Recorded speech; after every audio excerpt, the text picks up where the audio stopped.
Maximum ঘরে গড়ে সন্তান এবং সন্তানের বউ দ্বারা নির্যাতিত বাবা মার কলিজায় ধাউ ধাউ করে কন্টিনিউ আগুন জ্বলে, ঠিক কিনা বলেন? আরো জোরে বলেন। নাস্তা পর্যন্ত আনলে বন্ধু মানি দেখে ফেলে লুকাইয়া বউর হাতে দেয়। আমি বলছি না বিবিকে দেখা যাবে না, বিবি তোমার অর্ধাঙ্গিনী, তাকে তুমি দিবে, কোনো বন্ধু সমস্যা নাই, কিন্তু মা দেখলে কখনোই কৃপণ হবে না। সন্তান সুখে থাকুক, বউ নায়নাত করে নিয়ে সুখে থাকুক। হ্যাঁ আমি মানছি কিছু মা ব্যতিক্রম আছে, তাকে তুমি বুঝিয়ে রাখতে পারলে তুমি যোগ্য সন্তান। কথা বলে না কেন? মনে রাখবেন, বেয়াদব সবাই হতে পারে, কিন্তু ভদ্র হতে পারে না সবাই। কথা বলেন, ভদ্র কি সবাই হতে পারে? মা বাবার সাথে বেয়াদবি করাটা ইজি, কিন্তু বাবা মার মন জুগিয়ে চলা ভেরি ডিফিকাল্ট। কথা বলেন না কেন? আমার কথা কি আপনারা বুঝতে পেরেছেন? আর জোরে বলেন, বুঝতে পেরেছেন? এই জন্য বন্ধু আমি আপনাদেরকে বলে দিতে চাই, এদিকে তাকান, মা বাবার মর্যাদা বেশি। কতটা বেশি মা বাবার মর্যাদা বন্ধু? আমার রাসূলকে প্রশ্ন করা হলো, ইয়া রাসূলুল্লাহ, ইয়া হাবিবাল্লাহ, আমার বিবির সাথে আমার মায়ের সম্পর্কটা কি হচ্ছে না? মধুর হচ্ছে না, প্রেমময় হচ্ছে না, জোড়া লাগছে না। বাবা মার সাথে ও বন্ধু আমার বউ মিশছে না, মায়ের সাথে সম্পর্ক ভালো না। ইয়া রাসূলুল্লাহ, হাজার চেষ্টা করার পরেও আমি চেষ্টা করে দেখলাম আমার বিবি কখনোই আমার মায়ের কাছে গ্রহণযোগ্য হয় না। নবী গো, সেই ক্ষেত্রে আমি কি করব? আমার রাসূল একটা সেকেন্ড দেরি করেনি, সঙ্গে সঙ্গে রাসূল বলে দিয়েছেন, তুমি তোমার বিবিকে তালাক দিয়ে দাও। সুবহানাল্লাহ বলেন না কেন? আরে জোরে। আর এখনকার ছেলেরা বউয়ের কথায় মায়ের রিজিক বন্ধ করে, আবার নামাজও পড়ে। কথা কয় না কেন? আবার আল্লাহর ওলিদের দরবারে যায় দাওয়াত দিয়ে আবার খাওয়ায়ও, লাভ হবে না, কোনো ফায়দা নাই। বর্তমানে ম্যাক্সিমাম সন্তান পিতামাতার কলিজায় আগুন দেয়, বিবির কথায়, অন্যজনের কথায়, নিজের কোনো স্বার্থের কারণে পিতামাতার কলিজা জ্বালিয়ে ছাই করে দেয়। অথচ আল্লাহর হাবিব বলে দিয়েছেন, পিতা যদি তোমাকে সমস্ত সম্পত্তি থেকেও যদি তোমার বাবা তোমাকে বঞ্চিত করে দেয়, সমস্ত স্থাবর অস্থাবর সম্পত্তি থেকে যদি পিতা মাতা তোমাকে বঞ্চিত করে দেয়, তারপরও তোমরা তাদের অবাধ্য হইও না, কারণ বাবা মাকে ভালোবাসা ফরজ, তাদের সাথে উত্তম আচরণ করা ফরজ, তাদেরকে সর্বোচ্চ অ্যাকসেপ্টেবল পারসন হিসাবে তাদেরকে গ্রহণ করে নেওয়া এটা তোমার জন্য ফরজ, আর তাদের অবাধ্য হওয়া, তাদেরকে কষ্ট দেওয়া টোটাল হারাম। আওয়াজ তুলে বলেন নাউজুবিল্লাহ, আর জোরে বলেন নাউজুবিল্লাহ। আপনারা বলেন, এখনকার ছেলে মেয়েরা কি বাবা মাকে সুখে রাখে? ম্যাক্সিমাম সন্তান, বিশেষ করে আমাদের এই বাংলাদেশের একটা ট্র্যাডিশন চালু হয়েছে, ছেলে যদি শিক্ষিত হয়, ছেলের লেভেলে আরেকটা বউ বিয়ে করে নিয়ে আসার, দুই শয়তান মিলে পিতা এবং মাতা দুজনের ঠিকানা করে দেয় সবচেয়ে লয়েস্ট প্লেস, সেটা হলো বৃদ্ধাশ্রম, ঠিক কিনা বলেন? আর যারা বলেন, এই জন্য আমি আজকে পিতামাতা নিয়ে আজকে আমি কি করতে চাই, একটুখানি আলোচনা করতে চাই, আপনাদেরকে একটু আলোচনা শোনাতে চাই। আপনারা কি আমার কথা বুঝেন? স্পষ্ট বুঝতে পারেন? অসুবিধা হয় না তো? আর যারা বলেন, আল্লাহ কি বলেছেন? আল্লাহ ফার্স্ট টাইম বলেছেন তোমরা আল্লাহর ইবাদত করো। কি করো? আরে মুখে বলেন, কানে শুনলে হবে না, মুখে বলতে হবে। তোমরা কার ইবাদত করো? আল্লাহর ইবাদত করো। এটা কে বলেছে?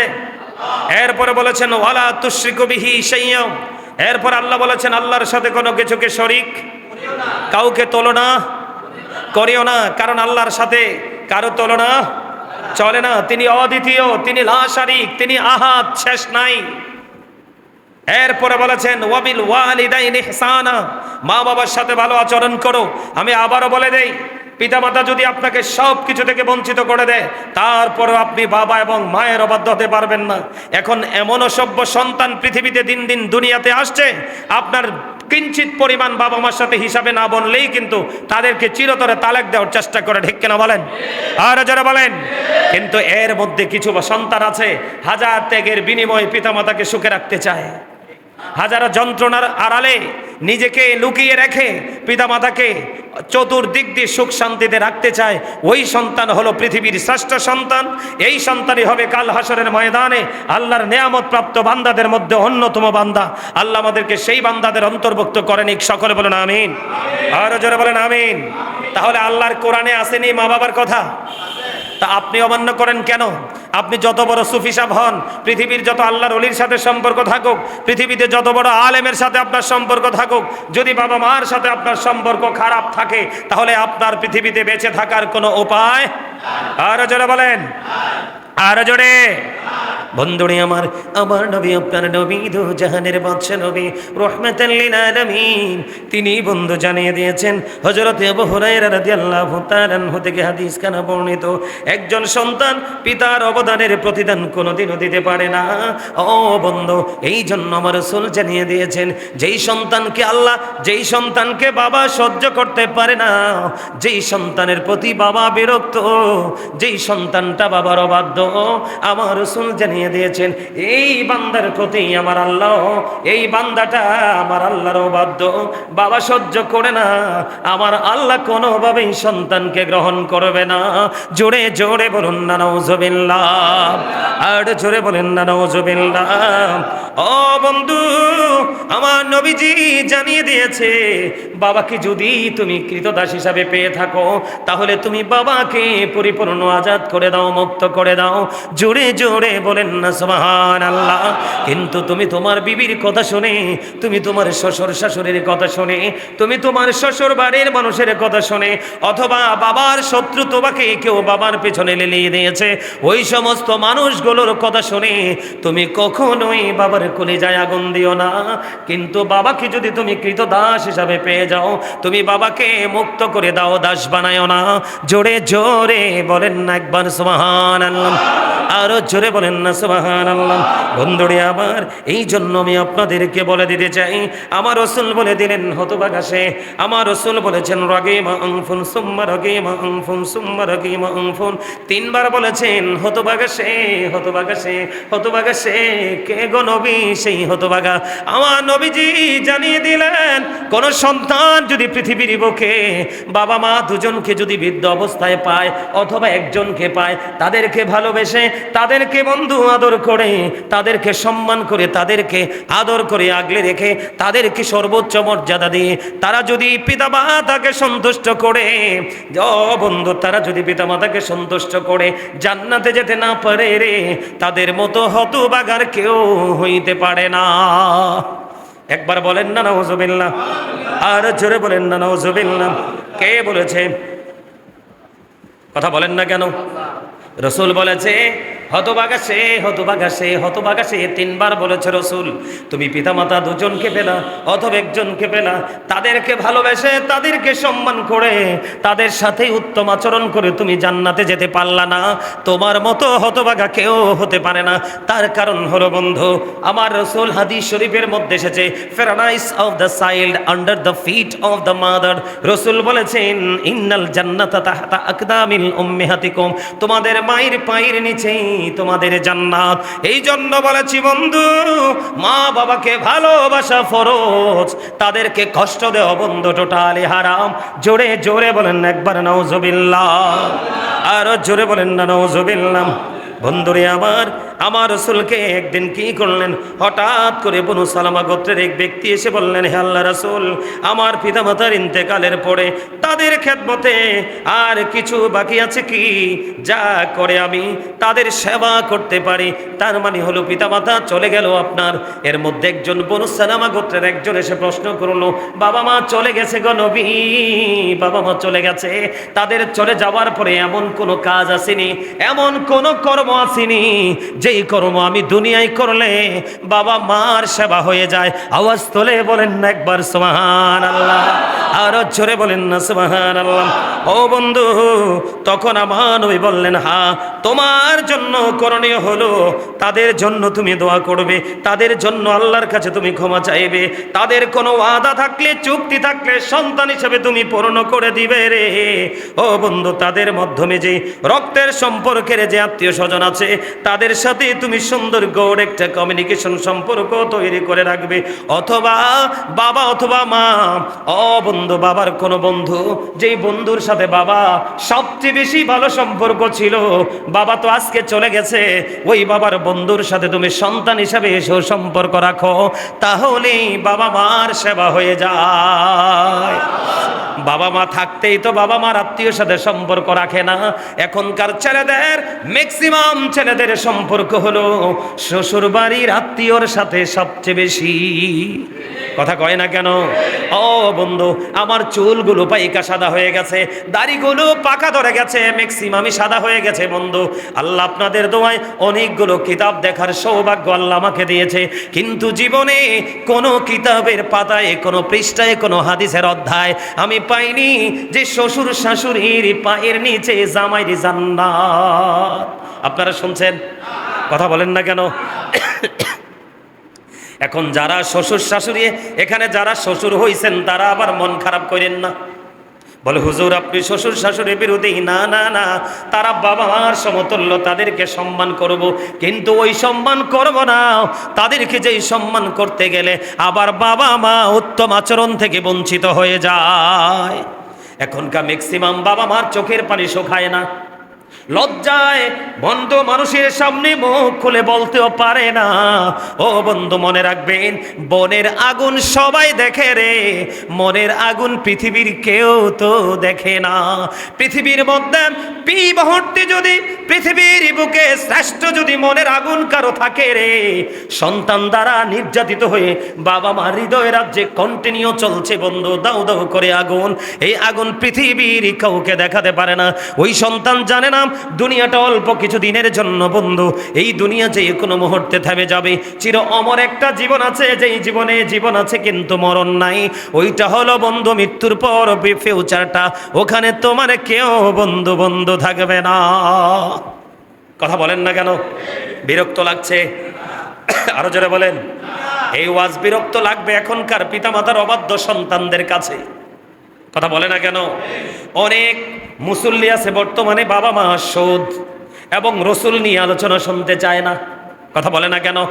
অথচ তিনটাই গুরুত্বপূর্ণ। সুদ হলো টাটকা হারাম, যেটা মানুষের সব কিছুকে ধ্বংস করে দেয়। রসুল বললেন লা তুকবালু সালাতুম বিগাইরি তুহুর ওয়ালা সাদাকাতুম মিন গুলুল, পবিত্রতা ছাড়া ইবাদত কবুল হয় না, হালাল টাকা না হইলে দান কবুল হয় না। বড় কিন্তু সেনসিটিভ ভয়ঙ্কর হলো হারাম উপার্জন, এর মধ্যে অন্যতম হলো সুদ। ঠিক কিনা বলেন? আর জোরে বলেন। আমার কথায় কি বন্ধু বিরক্ত হচ্ছেন? আরো জোরে। তাহলে বাবা মা চলে গেলে তাদের বন্ধুর সাথে সম্পর্ক রাখার দরকার আসেনি? আরো জোরে বলেন। আমার রাসূল বললেন, আমি কি তোমাদেরকে সবচেয়ে বড় গুনাহ, সবচেয়ে বড় অপরাধ, সবচেয়ে বড় গুনাহ হলো কবিরা গুনাহ কি?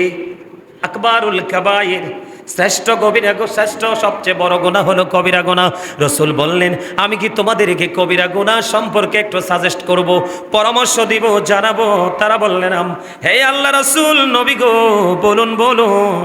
ও বন্ধু আমার নবীজি বললেন, শ্রেষ্ঠ বড় গুনার মধ্যে প্রথম হলো আল্লাহর সাথে কোনো কিছুকে শরীক করা। নাউজুবিল্লাহ বলে না কেন? আল্লাহর সাথে কাউকে তুলনা করা যাবে না, আল্লাহর সাথে কোনো কিছুকে কম্পেয়ার করা যাবে না। ও বন্ধু, ওই যে আমি শুরুতেই বলেছিলাম আবুদুল্লাহ, কোরআন থেকে বলেছি আল্লাহর ইবাদত করো। হাদিস শরীফের মধ্যে আয়েশা দেখলাম আমার রাসূল বললেন আল্লাহর সাথে কোনো কিছুকে কি করিও না, শরীক করিও না। এটা বড় ধরনের গুনাহ, বড় ধরনের অপরাধ। 2 নম্বরে আপনারা আমার পানে রাসূল জানিয়ে দিলেন পিতা মাতার অবাধ্য হইও না। ও বন্ধু, মা বাবার সাথে বেয়াদবি করো না, মা বাবার অবাধ্য হইও না। রাসূল জানিয়ে দিলেন। আল্লাহর হাবিব হেলানরত অবস্থায় ছিলেন, হেলান থেকে এবার তিনি সোজা হয়ে গেলেন। সোজা হওয়ার পরে বললেন, উম্মত আরো বড় 3 নাম্বার বড় গুনাহ হলো কখনো কোনো মানুষকে ফাঁসানোর জন্য মিথ্যা সাক্ষী দিও না, মিথ্যা কথা বলো না। জোরে জোরে কন্যা নাউজুবিল্লাহ। এখন আমরা সবচেয়ে বেশি মজা পাই মানুষকে কষ্ট দিয়ে। আমার কথা বলে না কেন? আপনি দেখবেন গরিব যদি হন আপনাকে নিয়ে মানুষ উপহাস করবে। কথা কয় না কেন? আর যদি আপনি একটু উন্নতি করেন ভালোভাবে, মানুষ আপনাকে নিয়ে ঠাট্টা মস্করা করবে, বিভিন্ন সমালোচনা করবে। ঠিক কিনা বলেন? আর জোরে বলেন। আর আপনাকে পাশানোর জন্য সমাজের নিকৃষ্ট মানুষগুলোকে ঢাল হিসাবে ব্যবহার করা হবে, কারণ আপনাকে নিয়ে সালিশ বসাইতে পারলেই কিন্তু জরিমানা নেওয়া যায়। আমার কথা কয় না? নেওয়া যায় কি যায় না? এই জন্য বলে দিলাম, আল্লাহর সাথে শরীক করিও না, মা বাবার কোলে যায় আগুন দিও না, এবং মিথ্যা কথা বলো না, মিথ্যা সাক্ষী দিও না।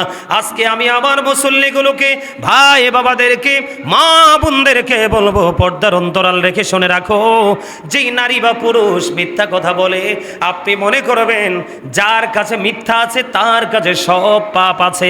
কারণ মা যেমন সন্তান জন্ম দেয়, ও বন্ধু, মিথ্যা তেমন সকল পাপের জন্মদাতা। জোরে জোরে কন্যা নাউজুবিল্লাহ। যার কাছে মিথ্যা আছে তার কাছে সকল পাপ আছে। জোরে জোরে বলেন না একবার নাউজুবিল্লাহ, আরো জোরে বলেন না নাউজুবিল্লাহ। বন্ধুরে আমার, মা বাবার অবাধ্য হইও না। আল্লাহর হাবিব বলেছেন, আব্দুল্লাহ ইবনে ওমর রাদিয়াল্লাহু তাআলা আনহু থেকে বর্ণিত, আমার আপনার প্রাণের রাসূল তিনি বন্ধু ইরশাদ করেছেন, পিতার সন্তুষ্টির মাধ্যমে আল্লাহর সন্তুষ্টি রয়েছে, পিতার অসন্তুষ্টির মাধ্যমে আল্লাহর অসন্তুষ্টি হয়ে যায়। জোরে জোরে কন্যা নাউজুবিল্লাহ। তার মানে বাবাকে খুশি রাখতে হবে। কি রাখতে হবে? বাবাকে কেমন খুশি রাখতে হবে জানেননি? আপনার আমার প্রাণের রাসূলের কাছে একজন দরখাস্ত নিয়ে গেলেন, ইয়া রাসূলুল্লাহ, ইয়া হাবিবাল্লাহ, নবী গো, ও প্রাণের নবী, রাসূল গো, আমার বাবা আমার সম্পত্তিগুলো নিজের মতো করে খরচ করতে চায়। খেয়াল করেন, মানে টাকা কামাই করছে কে? ছেলে। টাকা উপার্জন করেছে কে? সন্তান। ও বন্ধু, রাসূলের কাছে নালিশ নিয়ে গেছে, নবী, নবী গো, ও প্রাণের নবী গো, আমার উপার্জিত সম্পদ আমার বাবা নিজের মতো করে খরচ করে গো নবী, আমি কি করব? এবার আমার আপনার প্রাণের রাসূল তিনি জানিয়ে দিলেন, শুধু তোমার সম্পদ নয়, শুধু তোমার সম্পদ না রে, তুমি নিজেও তোমার বাবার সম্পদ। বাবা যেইভাবে চায় ঠিক সেইভাবে তোমাকে পথ চলতে হবে। কখনো কোনো ধরনের কোনো অজুহাত দাঁড় করাতে পারবা না। এখন বাবা তো বুড়া হয়ে গেছে, তুমি তো বড় জোয়ান, তাগড়া জোয়ান হয়েছো, শক্তিশালী যুবক। ও বন্ধু, তুমি কিন্তু বাবার অবাধ্য হতে পারবা, কিন্তু তোমার জীবনে কোনো জায়গায় তুমি সফল হতে পারবা না। ওমা, আপনি এসপি সাহেবকে জিজ্ঞেস করেন, ডিসি কে জিজ্ঞেস করেন, আমার মতো এরকম বড় বড় আলোচকদেরকে জিজ্ঞেস করেন, বাংলাদেশের সূর্য সন্তান যাদেরকে বলা হয় তাদেরকে গিয়ে প্রশ্ন করেন, তোমার এই বড় হওয়ার পেছনে সবচেয়ে বড় কারণ কি? তিনি ফার্স্ট টাইম বলবে, আমার মা বাবার দোয়া। যেই সন্তানকে বাবা মা দোয়া করে না, এই সন্তান জীবনে টাকাওয়ালা হতে পারে, চুরিদারি করে, ডাকাতি করে, কিন্তু সুখী হতে পারে না। আর যেই সন্তানকে বাবা মা প্রাণ ভরে দোয়া করে যায়, দেখবেন বাবা মার একটা দোয়া বেশি মজার হয়। সে একটা দোয়া দেখবেন কমন, এটা যুগ যুগ ধরে থাকবে। বাবা মা যখন বেশি খুশি হবে, দেখবেন বলবে, আল্লাহ তোমাকে দুধ ভাতে খাওয়াক। কথা বলে না কেন? দুধ ভাত কি ঠান্ডা না গরম? কথা কয় না কেন? দুধ ভাত ঠান্ডা। এটা খাইলে কি হয়? শারীরিকভাবে এনার্জি হয়, মানসিক প্রশান্তি আসে। এটার মধ্যে কোনো ধরনের কোনো সাইড এফেক্ট নাই, আছে নাই? আল্লাহ রাসূল বলেছেন, তোমরা পশুর গোশত কম খাও, দুধ বেশি করে খাও। কারণ পশুর বডিতে যত ইনজেকশন দেওয়া হয়, অসুস্থ হলে যত ট্যাবলেট দেওয়া হয়, সবগুলো ট্যাবলেট থাকে বডিতে, গোশততে। আর পশুর যে দুধ উৎপাদন হয়, এটা হয় সবুজ শ্যামল ঘাস থেকে। এই জন্য রাসূল বলছে, গাধার মতো গোশত দেখলে গামলা নিয়ে পড়ো না, দুধ একটু হলো বেশি বেশি পান করো। জোরে কান সুবহানাল্লাহ, আর জোরে, আর জোরে। খবরটা কি মজা লাগছে না? এখন গরুর গোশত প্রেমিক যারা, তারা তো বৌমা হুজুর দি ডেঞ্জারাস। কথা কয় না কেন? কবে আমরা গোশত খাইতে নিষেধ করে। দেখবেন, আমি ভুল বলি না কিছু। সম্মানিত উপস্থিতি, আপনি যখন অসুস্থ হয়ে ডাক্তারের কাছে যাবেন, ফার্স্ট টাইম আপনাকে কিন্তু গরুর গোশত বারণ করে দিবে। কথা বলে না কেন? আরে জোরে। আপনি শারীরিকভাবে উইক, দুর্বল, আপনাকে দিবে বাচ্চা, মুরগির বাচ্চা খাও, দুধ খাও, মুরগির ডিম খাও। কথা বলে না কেন? এগুলো বুঝতে হবে। শুধু ওয়াজকে ওয়াজ হিসাবে আপনি গ্রহণ করলে হবে না। আপনার জীবনের লাইফ স্টাইলকে চেঞ্জ করার জন্য মডেল হিসাবে যদি গ্রহণ করতে পারেন, তাহলে অবশ্যই আপনার ফিউচার ব্রাইটনেস হয়ে যাবে। আল্লাহ আমাদেরকে ব্রাইট করে দেখ। জোরে বলেন আমিন, আর জোরে বলেন আমিন, আর জোরে বলেন আমিন। আমার কথাকে বুঝতে পেরেছেন? কথা বলে না কেন? ও বন্ধু, প্রত্যেক অপরাধ আল্লাহ চাইলে ক্ষমা করে দেয়। ও বন্ধু, আল্লাহ রাব্বুল আলামিন পিতামাতার অবাধ্য সন্তানকে ক্ষমা করে না। জোরে কন্যা নাউজুবিল্লাহ। আল্লাহ চাইলে আপনার জীবনের সবগুলো গুনাহ বন্ধ মাফ করে দিবি, কিন্তু পিতামাতার অবাধ্য সন্তান তাকে আমার আল্লাহ বন্ধু ক্ষমা করবে না। জোরে জোরে কন্যা নাউজুবিল্লাহ। ও বন্ধু, সেই দুনিয়াতে অশান্তি ভোগ করবে আর তার ফাইনাল সাজা শুরু হয়ে যাবে মৃত্যুর পরে। এখানে একটা বিষয় আছে, আপনি দুনিয়াতে যত কষ্ট পাবেন, আপনার ফসল পড়ে যাবে, বাড়ি বন্ধু ভেঙে যাবে, আপনার শারীরিকভাবে আপনি অসুস্থ হয়ে যাবেন, আপনার ব্যবসার মধ্যে ধস নামবে, এই সব কিছুর বিনিময়ে বন্ধু মৃত্যুর আগে আপনার মৃত্যুর একটু যন্ত্রণা বেড়ে যাবে। এই সব কিছুর বিনিময়ে আপনার জীবনের গুনাহগুলো মাফ হয়ে যাবে রে। বুখারী শরীফের হাদিস বন্ধু। কিন্তু বাবা মার সাথে বেয়াদবি করেছো, বাবা মার কলিজায় তুমি আগুন দিয়েছ, এই অপরাধ দুনিয়ার কোনো কিছুর বিনিময়ে ক্ষমার যোগ্য নয়। দুনিয়াতে তুমি যন্ত্রণা ভোগ করবে, পৃথিবীর কোনো আল্লাহর ওলির দোয়া তোমার দরবারে কবুল হবে না। আপনি যদি হক্কানি কোনো আল্লাহর ওলি চিনার একটা উপায় হলো, আপনি যখন কোনো আল্লাহর ওলির কাছে বায়াত হতে যাবেন অথবা কোনো হক্কানি আলেমের সাথে প্রেমে ডুরি লাগাবেন, উনি আগেই বলবে আপনার বাবা মার সাথে সুসম্পর্ক আছে কিনা। যদি বাবা মার সাথে সম্পর্ক ভালো না থাকে, তাহলে আপনি আমার সাথে সম্পর্ক করে কোনো লাভ হবে না। খারাপ লাগতেছে? আরো জোরে, আরো জোরে। আরে খারাপ লাগলে কিছু করার নাই, হক কথা কইতে হইব। রসুল কইছে আল হাক্কু মুররুন, হক কথা তিতা। কি? আর আল্লাহ কোরআনে বলছে অকৌলু কাউলান সাদিদা। হাফেজ সাহেব আসেনিও? আছে? আমরা হাফেজ সাহেব কইছে আছে, আমিও পড়ছি আছে। তো হাফেজ সাহেবের তো পুরাটা মুখস্থ, এই জন্য মাঝে মাঝে হাফেজ সাহেবরা পাইলে আমার একটু সুবিধা হয়। আলহামদুলিল্লাহ কন, আরে জোরে। আর রাসূল কয় কি হক কথা তিতা, কথা কয় না কেন? সুদের ওয়াজ করলো অনেকে রাগ হইয়া যায় ইমাম সাহেবের উপরে, কয় ইস এই হুজুরটারে যদি সব্বে মিল্লা বিদায় করে দিত। ওমা ভুল কথা কইছি? আছে তো এরু আমাদের কুমিল্লার মধ্যে যেই কোনো এক জায়গায় গত 2 জুম্মাকের ঘটনা, ইমাম সাহেব দাঁড়িয়ে বলেছে যেই বাড়িতে বিয়ে শাদিতে মুসলমানিতে কি হবে, গান বাদ্যযন্ত্র হবে, আমি খতিব সাহেব তোমার বাড়ি যাব না। তো এই ঘটনাকে কেন্দ্র করে এক মুসল্লি ফজরের সময় আসছে ইমাম সাহেবকে মেরে ফেলার জন্য। ওমা নাউজুবিল্লাহ কয় না দি, দরজা লাথি মারছে হুজরাখানা। আপনার ঘরে এক প্লেট খাওয়ার জন্য কোন ইমাম সাহেব ইমান বিক্রি করবে না। ইমাম তিনি হয় যিনি আল্লাহ রসুলের সাথে প্রেমের ডুরি লাগাতে পারে। এই জায়গায় আল্লাহ সবাইকে কবুল করে না। কথা কয় না কেন? কি বল বললাম? আরো জোরে। তো ইমাম সাহেব কি ভুল কথা বলছে? আরো জোরে। এডি আপনি মানেন বা না মানেন শুনতে হবে। আজকে মানেন না তো কি হয়েছে, গায়ে জোর আছে তো। আজকে কিন্তু ঠেলা দিয়ে ওয়াল ভাঙতে পারেন, কালকে ভাঙতে পারবেন না মেশিন দিয়েও। সেদিন কিন্তু আপনার মন চাইবে মানতে। আরে হুজুর তো এত বছর আগে ওয়াজটা করছিল, এত বছর যাক মানছি না, আজকে থেকে মানি। কথাটা এরকম না? এরকম, এটা বাস্তবতা, এরকম হয়তো। কথা বলেন আরো জোরে। আমার কথায় কি আপনারা একমত? আরো জোরে বলেন। ও বন্ধু, আপনার মা গত সপ্তাহে অত্যন্ত সুস্থ ছিল, কিন্তু ভাগ্যক্রমে এই সপ্তাহে আপনি চাইয়া দেখলেন মা আগের মতো খাবার খায় না, আগের মতো হাঁটাচলা করে না, বেশি বেশি শুয়ে থাকে। মা খাবার খাইতে আসেন, বাবারে শরীরটা ভালো লাগে না, আমি খাবো না, তুমি খেয়ে নাও। এমন করে করে একদিন 2 দিন, এক বেলা 2 বেলা যখন মা খাবার খাবে না, দেখবেন অটোমেটিক্যালি মায়ের শারীরিক একটা পরিবর্তন আসবে। চেহারাটা কেমন জানি মলিন হয়ে যাবে, চক্ষুগুলো ভিতরের দিকে ঢুকে যাবে। আপনি যদি যোগ্য সন্তান হন, মায়ের চেহারার দিকে যখন মায়ের নজরে আপনি তাকাবেন, তখনই দেখতে পাবেন আমার মাটা তো শুকায় গেছে। আল্লাহকে ডেকে ডেকে বলবেন, মালিক মালিক রে, কি হয়েছে রে আমার মায়ের? মায়ের চেহারার দিকে তাকাইয়া আমার তো করুণা লাগছে, মায়া লাগছে গো। ও মালিক, আমার মায়ের কি হয়েছে? আপনি সন্তান হিসাবে আপনার কলিজার মধ্যে একটু আগুন লেগে গেল, একটু উত্তাল শুরু হয়ে গেল। আল্লাহ রাব্বুল আলামিন বললেন, বান্দারে তুমি তো মায়ের দিকে মায়ার নজরে তাকিয়ে আমি আল্লাহকে একটা ডাক দিয়েছো।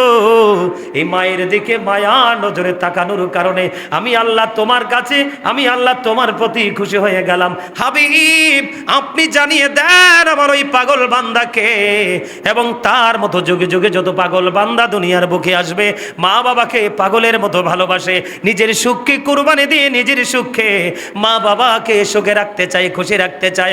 হাবিব আপনি জানিয়ে দেন আমি আমার ওই বান্দার আমল নামায় একটা কবুল হজের সওয়াব আমি দিয়ে দিলাম। নবী গো আমি তো জানতে পেরেছি মায়ের চেহারার দিকে যদি মায়ার নজরে তাকায় একটা কবুল হজের সওয়াব দিয়ে দেয় গো আমার আল্লাহ। ও গো রাসূল আমি যদি প্রতিদিন একবার করে প্রতিদিন যদি 100 বারও তাকাই, আমার নবী বললেন হাবিব আপনি বলে দেন আমার বান্দা যদি 100 বার তার মায়ের দিকে মায়ার নজরে তাকায় গো আমি 100 কবুল হজের সওয়াব দিয়ে দেই। জোরে জোরে কন্যা সুবহানাল্লাহ, আরো জোরে বলেন না সুবহানাল্লাহ। বন্ধুনি আমার রাসূলকে প্রশ্ন করা হলো, ইয়া রাসূলুল্লাহ দুনিয়ার বুকে আমার কাছ থেকে সবচেয়ে ভালো আচরণ, সবচেয়ে মধুর আচরণ, সবচেয়ে মিষ্টি আচরণ সবচেয়ে বেশি কে পাওয়ার অধিকার রাখে? আমার রাসূল বললেন, ও বন্ধু আমি কিন্তু বাস্তব নিয়ে কথা বলবো, কিছুটা আপনারা বিরক্ত হবেন না। আমার রাসূল যখন তিনি প্রশ্ন করলেন আমার রাসূল বলে দিলেন ক্বালা উম্মুকা তোমার মা। রাসূল আবার রাসূলকে প্রশ্ন করা হলো ক্বালা সুম্মা মান, ইয়া রাসূলুল্লাহ তারপরে কে? রাসূল বললেন ক্বালা উম্মুকা তোমার মা। আবার প্রশ্ন করলেন ক্বালা সুম্মা মান, তারপরে কে? আমার রাসূল আবার বললেন ক্বালা উম্মুকা। রাসূল বললেন তোমার মা। আবার প্রশ্ন করা হলো ক্বালা সুম্মা মান, তারপরে কে? আমার নবীজি বললেন ক্বালা আবুকা তোমার বাবা। তিনবার বন্ধু মায়ের কথা বললো, আর একটা বার বললেন বাবার কথা। এখনকার ছেলেরা ও বন্ধু মুখেও যদি না বলে কিন্তু আচরণে আগে দেখা যায় ম্যাক্সিমাম ছেলে ঈদের জামা কিনতে গেলে বন্ধু আগে কিনে শালির জন্য। আমার কথা কয় না কেন? কিন্তু ঘরে একটা ছোট্ট বোন আছে সেটার খবর নাই, কথা বলে না কেন? ও বন্ধু সবার আগে শপিং মলে গেলে শাশুড়ির জন্য শ্বশুরের জন্য আগে বাজেট করে, মা বাবার বাজেট হয় ছোট এবং মা বাবার বাজেট হয় বন্ধু সবার পরে। কিন্তু যেগুলো মায়ের পাগল সে নিজের জন্য আগে নিবে না, পৃথিবীর কারো জন্য আগে বাজেট করবে না, আগে বাজেট হবে মা, তারপরে বাবা, তারপরে পৃথিবীর অন্য কেউ, ঠিক কিনা বলে? এটা হলো মা বাবার সাথে ভালো আচরণ। ওই যে একটু আগে বললাম বনের আগুন সবাই দেখে, পাহাড়ে আগুন লাগলে সবাই দেখে, ও বন্ধু মনের ঘরের আগুন পৃথিবীর কেউ দেখে না। এখন ম্যাক্সিমাম ঘরে গড়ে সন্তান এবং সন্তানের বউ দ্বারা নির্যাতিত, বাবা মার কলিজায় ধাউ ধাউ করে কন্টিনিউ আগুন জ্বলে, ঠিক কিনা বলেন? আরো জোরে বলেন। নাস্তা পর্যন্ত আনলে বন্ধু মানি দেখে ফেলে লুকাইয়া বউর হাতে দেয়। আমি বলছি না বিবিকে দেখা যাবে না, বিবি তোমার অর্ধাঙ্গিনী, তাকে তুমি দিবে কোনো বন্ধু সমস্যা নাই, কিন্তু মা দেখলে কখনোই কৃপণ হবে না। সন্তান সুখে থাকুক, বউ নায়নাত করে নিয়ে সুখে থাকুক, হ্যাঁ আমি মানছি কিছু মা ব্যতিক্রম আছে, তাকে তুমি বুঝিয়ে রাখতে পারলে তুমি যোগ্য সন্তান। কথা বলে না কেন? মনে রাখবেন বেয়াদব সবাই হতে পারে কিন্তু ভদ্র হতে পারে না সবাই। কথা বলেন, ভদ্র কি সবাই হতে পারে? মা বাবার সাথে বেয়াদবি করাটা ইজি, কিন্তু বাবা মার মন জুগিয়ে চলা ভেরি ডিফিকাল্ট। কথা বলেন না কেন? আমার কথা কি আপনারা বুঝতে পেরেছেন? আর জোরে বলেন বুঝতে পেরেছেন? এই জন্য বন্ধু আমি আপনাদেরকে বলে দিতে চাই, এদিকে তাকান, মা বাবার মর্যাদা বেশি। কতটা বেশি মা বাবার মর্যাদা বন্ধু? আমার রাসূলকে প্রশ্ন করা হলো, ইয়া রাসূলুল্লাহ, ইয়া হাবিবাল্লাহ, আমার বিবির সাথে আমার মায়ের সম্পর্কটা কি হচ্ছে না? মধুর হচ্ছে না, প্রেমময় হচ্ছে না, জোড়া লাগছে না? বাবা মার সাথে ও বন্ধু আমার বউ মিশছে না, মায়ের সাথে সম্পর্ক ভালো না। ইয়া রাসূলুল্লাহ হাজার চেষ্টা করার পরেও আমি চেষ্টা করে দেখলাম আমার বিবি কখনোই আমার মায়ের কাছে গ্রহণযোগ্য হয় না। নবী গো সেই ক্ষেত্রে আমি কি করব? আমার রাসূল একটা সেকেন্ড দেরি করেনি, সঙ্গে সঙ্গে রাসূল বলে দিয়েছেন তুমি তোমার বিবিকে তালাক দিয়ে দাও। সুবহানাল্লাহ বলেন না কেন? আরে জোরে। আর এখনকার ছেলেরা বউয়ের কথায় মায়ের রিজিক বন্ধ করে, আবার নামাজও পড়ে। কথা কয় না কেন? আবার আল্লাহর ওলিদের দরবারে যায় দাওয়াত দিয়ে আবার খাওয়ায়ও, লাভ হবে না, কোনো ফায়দা নাই। আপনি চেষ্টা করবেন। কথা বলে না কেন? আরো জোরে। কি বুঝতে পারছেন? বিবিকে এর মানে এই না যে আজকে যাইয়ে বউরে তালাক দিয়ে দিবেন। সমস্যা তো থাকতে পারে না? মা এবং বউর মধ্যে হিসাবের গরমিল থাকতে পারে। আপনার দুইজনের আলোচনা শুনে এটাকে মিলাই দিবেন। আর মিলাইয়া যদি না দিতে পারেন, বউকে বউর মতো রেখে দেন আলাদা এক জায়গায়। কারণ নারী সবসময় বাঁকা হাড্ডির তৈরি, কথা কয় না কেন? এটা বাঁকাই হাঁটবে, কি করবে? রসুল বলেছে এটারে যদি একবারে ফালাইয়া রাখো বেশি বাঁকা হয়ে যাবে, আবার একবারে বেশি যদি এটারে সোজা করতে যাও তাহলে এটা ভাঙ্গেই যাইব, কথা কয় না কেন? এজন্য বেশি টাইট করা যাবে না, ভাঙ্গে যাওয়ার ভয়ে। আবার ফেলেও রাখা যাবে না, অনেক বেশি বাঁকা হয়ে যাবে সেই জন্য। এই জন্য রসুল বলেছেন বিবি যদি 100টা দোষ করে 99টাই মার্জনা করে দাও, ক্ষমা সুন্দর দৃষ্টিতে দেখো, একটার জন্য তাকে পানিশমেন্ট দাও। কিন্তু এর মানে এই না যে তার মুখ বাড়িয়ে মারবা। বিবিকে কি করা যাবে না? মুখের উপর আঘাত করা যাবে না, সিস্টেম আছে, কথা বলেন না কেন? আপনি যদি অকারণে বউকে মারতে থাকেন, আপনার মেয়ে বড় হইয়া যখন যত ভদ্র ছেলের কাছে যান, এটা আল্লাহর কুদরত থেকে জামাই এটা বেয়াদব হইয়া আপনার বউরও দিব মায়ের, আপনার মেয়েকে দিবে মায়ের। মুরব্বীরা বলে না, দেখেন না, ক্ষেতের চাকা খেতেই ভাঙে, লাইলে উঠায় না, ঠিক কিনা বলেন?